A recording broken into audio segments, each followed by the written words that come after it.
ng bayan, maasahan anumang panahon.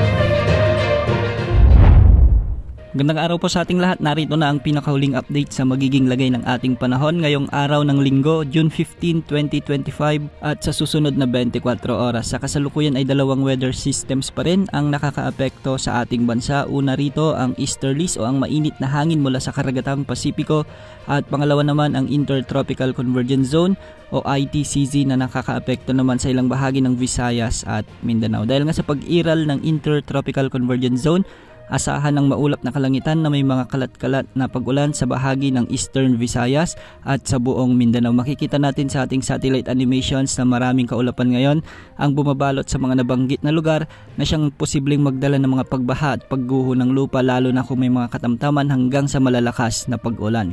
Samantala, easterlies naman ang nakakaapekto sa Metro Manila at nalalabing bahagi ng ating bansa, kaya magiging maalinsangan ang panahon sa malaking bahagi ng Luzon at nalalabing bahagi ng Visayas dulot ng weather system na ito. Pagsapit ng hapon at gabi ay posibleng magkaroon na ng malawakang pag-ulan sa bahagi ng Northern at Central Luzon dahil sa mga thunderstorms na dala ng easterlies. Ganitong panahon din ang inaasahan sa nalalabing bahagi ng Visayas, kaya pag-ingat po sa banta ng pagbaha at pagguho ng lupa, lalo na kung may mga umiiral na severe thunderstorms. Samantala, sa kasalukuyan wala pa rin tayong minomonitor na sama ng panahon gaya ng LPA o bagyo na posibleng makapekto sa ating bansa sa susunod na 3 hanggang 5 araw. Ngunit kung pagbabasehan naman natin ang wind model na GFS ay posibleng magkaroon ng sama ng panahon gaya ng LPA at bagyo sa mga susunod na linggo sa kanluran at sa silangang bahagi ng bansa. Ngunit sa layo at matagal pa, posible pa ang mga pagbabago ukol sa forecast na ito.